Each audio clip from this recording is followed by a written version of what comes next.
Hello. So, welcome to this Tech Snacks Weekly. And this week we're going to be talking about or asking this question: where do you keep your second brain? Which is a very weird question. And you probably didn't even know you had a second brain. And if you even knew you had one, like, where do I keep it? Right.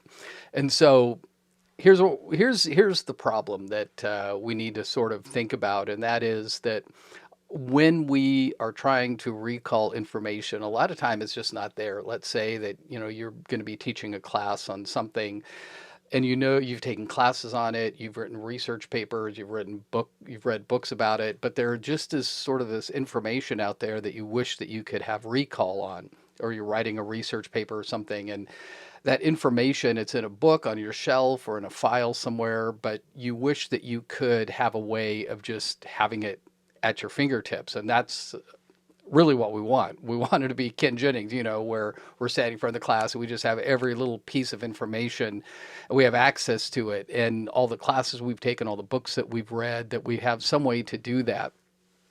So I want to talk about a plan and introduce you to a little piece of technology, kind of a cool little app that does help us systematize things that we've learned and to be able to put it in a system that helps us to recall it when we really need to use it. So we're going to talk about the system called the second brain and a strategy that lies behind it, and then also a sample tool that I think you're going to enjoy looking at. It's fun to play with too. So the system of developing your second brain was a sort of a result of this guy, Tiago Forte, and him trying to come up with a system that helped him take better notes and to be able to use those notes for whatever he needed them for. And this system has been used a lot by business people who are sort of in love to play around with productivity type things, but it is very applicable for the academic world. So a second brain is an external centralized digital repository for the things you learn and the resources from which they come. A second brain ultimately expands our memory and our intellect using modern tools of technology. And one of the things that Forte talks about in his book is discoverability. And that's one of the big things, right? Because a lot of times we've read books, have information out there, but it's at the moment being able to draw on it. And then we spend most of our time looking in the different files or pulling books off to try and find it. But it's this idea of discoverability is the element most often missing from people's notes. It's easy to save tons and tons of content, but turning it into a form that will be accessible in the future is another matter. And so part of this is because of the way that our brains work. And you think about it, our brains are really good at collecting things and connecting things. You get a piece of information, let's say you meet somebody and you learn this guy's name is Bob. Okay, his name's Bob. I collect that piece of information and he tells you he works at, this accountant's office or something. And somebody else who works there. And all of a sudden there's this connection that you have, like, okay, you and so, this, my other friend, you work together. So you probably know each other, right? And so these sort of connections happen all the time. But the thing is, our brains are not good at carrying a lot of stuff and connecting a lot of stuff. It's almost like, when you have the groceries that you've carried and you're bringing into the kitchen, you can't hold those for very long. You have to put them down and put them away so you can do other things. You can't cook dinner while you're holding all the groceries. You have to put it somewhere. And this is part of the idea behind this whole idea of getting things done, is that as soon as an idea comes, you need to get that out of your brain on a piece of paper in a note somewhere. Because computers, and this sort of makes sense, are really good at collecting and connecting too. And they can hold a lot more information than our brains can. And they can make connections that our brains really aren't able to do. And so there's a lot of systems out there called personal knowledge management systems. And there's a lot of apps for these, a lot of ideas of how this works. And I think it's sort of interesting because if you think about it, this is really what AI is doing. AI has these large language models, and they're collecting just tons and tons of things, right? Essays, all kinds of stuff. And then they have algorithms to connect them. And so, really, sort of what's happening is when you're doing the developing your second brain is you're almost like it's your own personal AI system where you can connect all this stuff that is actually kind of cool. And so one of the reasons it's hard for us to connect stuff that we've collected is because of the way that we think of information. A lot of times we use sort of this hierarchy of note taking. And so we have a file full of notes that relate to topic one, and then a bunch of other notes that relate to two, and then three. And we end up sort of gathering those together. We stick them in a file cabinet, and that's great because now we have a lot of information there. But the problem is you can only sort of look at one little piece of information at a time. There's really nothing connecting those ideas together. Whereas networked information or networked thinking is sort of based on this idea that you have an idea and it's somehow related to another idea, and that's related to another idea, and those ideas are all related to each other. It's sort of like, on the TV show where you see the detective and they have a big board with, here's the victim, here's the three different suspects, and here's the evidence, and there's lines connecting all of those. And that's hard to do when you have a ton of information. But again, remember, computers can hold a ton of information, and so they're able to make these connections that we really aren't able to make. So I want to look at a sample tool, and there are actually a lot of these personal management systems out there. But this one I want to show you because it's free. That's kind of cool. It is one of the most popular tools out there. It's been around for a few years, and it has a huge following. And the people who enjoy this really enjoy it, and you're able to find a lot of videos on it. But this is a tool that is able to collect and connect. And I want to show real quickly how this works. So when you are sign up for Obsidian, and this is just a very basic view of it. So when you start this up, you'll notice it asks you to create a vault. And that's sort of just what it sounds like. It's sort of this container of stuff.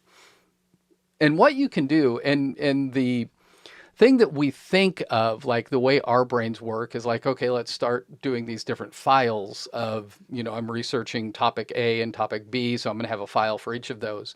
But the cool thing about how Obsidian works is that you don't really even have to use files. You can just make notes. Okay. So this is a note. I'm going to show you an example of something. So let's say that, you're a freshman in college or whatever, and you had to do some study on the moon. Okay. So you're doing a research project on the moon, and you find out a couple things. One is that, and I'm going to show you something here. I'll explain in a minute what this is the metal. Is it a metal or is it something else of the moon? So historically, people will say, I just did something. So yeah, I'll show you in a second. So you'll see that I put these double sort of brackets around silver. Okay. And it's called a backlink. There's a couple things that this is called. But what I've done is I've essentially sort of tagged this, and you'll see that if you click on it, it has also created another page itself, basically another note. And so this is really important when you're writing notes to be able to say, this is sort of one of the keys that I'm thinking about here. So let's say we know that silver is the metal of the moon, and you also find out that lunatic is that word derives from lunar, which is related to the moon. And so, you have this out there. You do your research, you do your report on the moon, and you just sort of put these notes away. And years later, you are reading the book. I hit this too many times. Let me delete that. So you are reading this book called The Silver chair. Okay. And this is by C.S. Lewis, one of the of Narnia books. And you start taking notes about this book. And you note that the chair that Rillian sits in is, and you say, well, this is sort of important. It's still, and you're like, oh, look, actually, it looks like I've used that word before, but it's been years since you took those notes on the moon. You don't really remember where you have used this word silver. Maybe you've used it a bunch of times, but you're not really 100% sure where that's from. And you also note that Rillian acts like a, and you like, this is sort of an important word. Oh, lunatic. Wow, look, I already have that word there somewhere. Again, you don't even necessarily remember when you used it, but you've used that word somewhere in the past, and it could have been years ago, but that word is showing up. Now, the really, really, really cool thing here is that this little symbol over here is the graph view. And this is so cool because what happens when you hit the graph view is that you notice, like, okay, so I'm doing this book on the, I'm doing a report on the silver chair, and he's uses silver and he's a lunatic. But it's also, wow, okay, I forgot that I even knew this stuff about the moon. But coincidentally, this is sort of interesting. Silver and this idea of lunatic are also with the moon, and you start looking into this more and say maybe these are actually related somehow. And what has happened is you were able to make this connection not because you remembered anything about the moon, but because you have outsourced this connection, the job of connecting ideas to your second brain, because it's much better at holding on to that. And so it could be years and years ago you did this research on the moon, and now all of a sudden it's popping up in this graph it's very similar to the silver chair, and you can go back and you can say, well, maybe there's some connections here. Are there other people who made these connections? Are there other things that are similar? And all of a sudden you've opened up a whole new possibility of how to do research, and you're connecting ideas that you didn't even really know were there. And so when we are able to look at these ideas, sort of like using Obsidian to do this, and there's other tools out there, you have really leveraged your thinking where you don't have to stop and carry the heavy load of all of this cognitive weight, but you are outsourcing it to this second brain that is making these connections for you. And the really cool thing, I think, is that this is a type of tool, and this is a strategy that we can help our students use. And imagine what it would be like if a freshman comes in and they are able to use a tool like Obsidian, their very first semester, and they're taking biology and writing and those sorts of things, and they can put all of these notes into this one repository. And as they're going through their sophomore, junior, senior year, they're working out of the same set of notes, and there are connections that are being made. So in their senior year, when they're taking a class in accounting, they realize, wow, there's actually something in the biological system that is related to this. I don't know what that would be, but there are all sorts of connections out there to be made. And this is an interesting article I'll link to as well, is that some people have actually said, this is one of the greatest gifts we can give to our students, is to be able to give them a system to be able to tie everything together.